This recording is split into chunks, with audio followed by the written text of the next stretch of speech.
সবাই অপারেশনের নাম শুনলে ল্যাপারোস্কোপি করাতে চাইছেন, কিন্তু ক্যান্সার হলে সেই অপারেশনে কি ল্যাপারোস্কোপি প্রযোজ্য?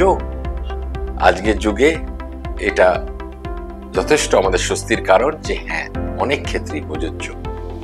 গাইনোকোলজিক্যাল ক্যান্সারে যদি জরায়ুর ইউট্রাসে ক্যান্সার হয় অথবা সার্ভাইকাল ক্যান্সার হয়, মানে জরায়ুর নিচের অংশের, সেক্ষেত্রে দেখতে হবে ক্যান্সারটা কোন স্টেজে আছে, কতটা স্প্রেড করেছে।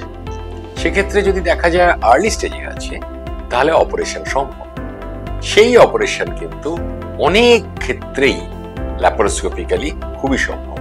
তাহলে পেট কেটে অপারেশনের একটা ব্যথা, কষ্ট এবং একটা বিচ্ছিরি বড় দাগ, পরে হার্নিয়া, এইসব সমস্যা থাকছে না।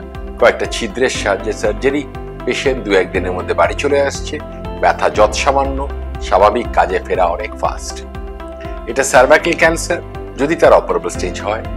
ইউট্রাস ক্যান্সার বিদেশে কিন্তু অনেক বেশি কমন আমাদের দেশের চেয়ে। সার্ভাইকাল ক্যান্সার আমাদের দেশে বেশি কমন, কিন্তু খেয়াল রাখতে হবে যদি ওভারিতে ক্যান্সার হয় তাহলে কিন্তু ল্যাপারোস্কোপি করা যাবে না, কারণ সেই ক্যান্সারটা যে ওভারির টিউমারের মধ্যে সীমাবদ্ধ আছে, সেটা যদি ল্যাপারোস্কোপির সময় কোনো কারণে স্পিলেজ হয়, চারপাশে ছড়িয়ে পড়ে, তাহলে কিন্তু ক্যান্সারের স্প্রেডটা বেড়ে গেল। তাই ওভারিয়ান ক্যান্সার কিন্তু ম্যালিগন্যান্সি, একটাই ম্যালিগন্যান্সি গাইনোকোলজিতে যেটা ল্যাপারোস্কোপি করা যাবে না। অর্থাৎ এটা খুব আশার কথা যে ক্যান্সার সার্জারিও কিন্তু অনেক ক্ষেত্রে আজকাল ল্যাপারোস্কোপিক্যালি ইউজ করতে পারছি।